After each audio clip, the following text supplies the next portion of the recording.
اچھا جی، آیت 24 یہ مستکبرین سے سوال کیا ہے؟ ماذا انزل ربکم، ماذا انزل ربکم، یہ سوال ہے تو جواب بھی کن کا؟ مستکبرین کا۔ جواب کیا دیا؟ قالوا اساطیر الاولین۔ جب ان سے پوچھا نا اللہ نے کیا نازل کیا، وہ پرانے لوگوں کی کہانیاں ہی تھیں، عاد سمود کا وہ ہے نا، استغفر اللہ، یہ ان کا جواب ہے، ان کی سوچ۔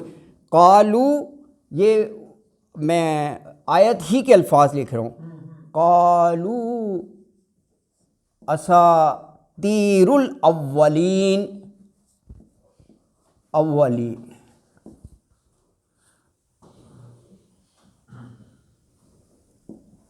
اچھا یہی سوال جو ہے آیت نمبر 30 میں پوچھا، کن سے پوچھا؟ وہاں مستکبرین سے تھا، یہاں اللہ تعالیٰ سوال کرنا ہے للذین اتقوا، متقیوں سے، وہی سوال ہے، ماذا انزل ربکم، سوال وہی ہے، للذین اتقوا، وہی سوال ہے، سے سوال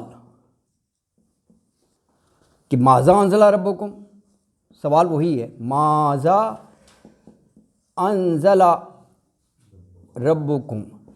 اب دیکھیں ان کا جواب، متقیوں کا کیا خوبصورت جواب ہے کہ وہ تو ہے ہی خیر، بھلائی ہے، وہاں اساطیر الاولین کہہ رہے ہیں، اور انہوں نے کہا قالو خیرا، بالکل قالو خیرا، اللہ اکبر، ٹھیک ہے نا جی؟ الفاظ پہ توجہ دینا، ہاں جن کا مطلب بہت کلیئر ہوتا ہے، ہاں ان کا جواب بھی بڑا موجود اور کنسائز، ہاں، کتنا ایک لفظ میں سارا ہو گیا، واقعی دیکھو نا، اساطیر الاولین وہ کہتے ہیں خیر، ہاں دیکھو خیر میں سب آ گیا، بھلائی ہے، ساری بات سمجھ جاتی ہے، بالکل ہے، بالکل وہ الجھے ہوئے ہیں اور وہ بالکل صحیح۔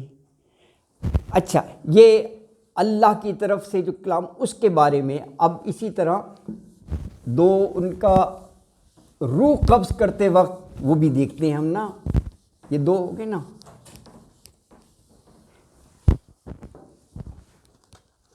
اچھا اب یہ 28 آیت نمبر 28، اب یہ بات ہو رہی ہے روح قبض کرنے کی، کن کی؟ کافروں کی، الکافرین، ان کی، الکافرین کون؟ یعنی الذین تتوفاہم، دیکھو الفاظ بھی وہی آئیں گے، تتوفاہم الملائکۃ، یہ کافروں کے پاس کس کنڈیشن میں آئیں گے؟ ظالمی انفسہم، جسے ڈاکٹر صاحب نے کہا تھا کہ ریڈ ہینڈڈ، یہ کیفیت تھی کہ روح قبض کرنے آ گئے، تو ظاہر ہے پھر انجام بھی کیا ہوگا؟ یہ پوری آیت نہیں لکھ رہا اس لیے میں نے ڈیش کر دیا، تو پھر انجام ان کا جہنم ہی ہوگا، ہیں بھی کافر اور اس حال میں آئیں، تو کہا فادخلوا ابواب جہنم۔ اچھا یہ بات ہو گئی کافرین۔ اب آپ آئیں آیت نمبر 32 میں جو ابھی آپ نے پڑھی ہے، یہی جو ہے الکافرین کی بجائے متقین سے ہے، اور یہی الفاظ ملیں گے آپ کو تتوفاہم الملائکہ، وہاں بھی وہ ہے تتوفا، ایک ہی لفظ ہے، تتوفاہم الملائکہ، یعنی روح قبض کرنے آ رہے ہیں فرشتے، تتوفاہم الملائکہ۔ اچھا یہاں کس کنڈیشن میں آ رہے ہیں؟ وہاں ظالمی انفسہم یا طیبین، اللہ اکبر، ایک لفظ بڑا غور طلب ہے، اس حال میں آ گئے روح قبض کرنے کہ جب وہ بالکل پاک صاف ہوتے تھے، تو اسی اعتبار سے ان کا انجام ادخلوا الجنہ، وہاں تھا فادخلوا ابواب جہنم، اور یہاں پر جنت کا ہے ادخلوا الجنہ۔ تو آپ تھوڑا سا غور کریں تو قرآن کی آیات میں آپ کو بڑی سمیٹری نظر آئے گی ہیں الفاظ میں اور وہ میں. دیکھیں اب 4 آیات میں الفاظ میں اور وہ، اور انہوں نے جیسے کہا کہ دیکھو جب وہ اچھائی کی بات ہے ایک لفظ خیرہ، اللہ اکبر، سارے اس کو آتے میں لے لیا. تو یہ ایک حسن. ہاں یہ بھی آپ دیکھیں موازنہ کریں، کیفیات ہیں. ہاں کیفیات ہیں کہ کس کیفیت میں تھے کہ وہ روح قبض کرنے آ گئے. اگر یہ سٹیٹس ہو کہ آدمی طیب رہے ہر وقت، ہاں پاکیزہ رہے، ہاں یعنی انڈر ورلڈ باوضو ہو، تھنکنگ اس کی پراپر ہو، ہاں اور اللہ کی یاد میں رہے، تو وہ طیب ہے. ہاں دیکھیں طیب بھی ایک لفظ کتنا براڈ ہے، اس میں ظاہری بھی آ گیا باطنی بھی آ گیا. ظاہری یہ کہ پاک صاف کپڑے وضو، باطنی یہ کہ ایک بلیف میں عقیدہ میں کسی قسم کی ملاوٹ نہ ہو. ہاں توحید جیسے یہ کہہ رہے ہیں نا بالکل یکسو اللہ کی طرف، تو یہ باطنی ہو گیا طیب بالکل نا. تو پھر دال بالکل صاف ہر لحاظ سے، اللہ اکبر، اور عقیدہ بھی صاف ہو، یہ بھی باطنی ہے.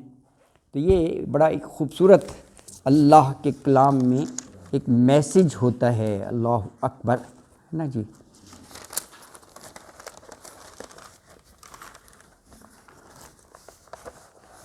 تو یہ آیت نمبر 32 میں فرمایا اللہ اکبر کہ الذین تتوفاہم الملائکۃ طیبین یقولون سلام علیکم ادخلوا الجنہ بما کنتم تعملون. کہ جب وہ فرشتے آتے ہیں نا روح قبض کرنے، جان نکالنے، اور کس حال میں کہ وہ پاک صاف نیکوکار طیب ہوتے ہیں، تو وہ آ کر سلام کہتے ہیں، اور ساتھ یہ کہتے ہیں تم جنت میں داخل ہو جاؤ بما کنتم تعملون، کیونکہ تم صالح نیک اعمال دنیا میں کرتے رہے. تو اگلی 2 آیات کا موضوع اکٹھے ہے 33 اور 34، وہ انشاءاللہ اگلے درس میں ہم پڑھیں گے. آج کے لیے آیت نمبر 32 تک وہ دونوں آیات اکٹھی ہیں، تو وہ انشاءاللہ ہم اگلے درس میں پڑھیں گے. صدق اللہ العظیم وما علینا الا البلاغ المبین وآخر دعوانا ان الحمد للہ رب العالمین.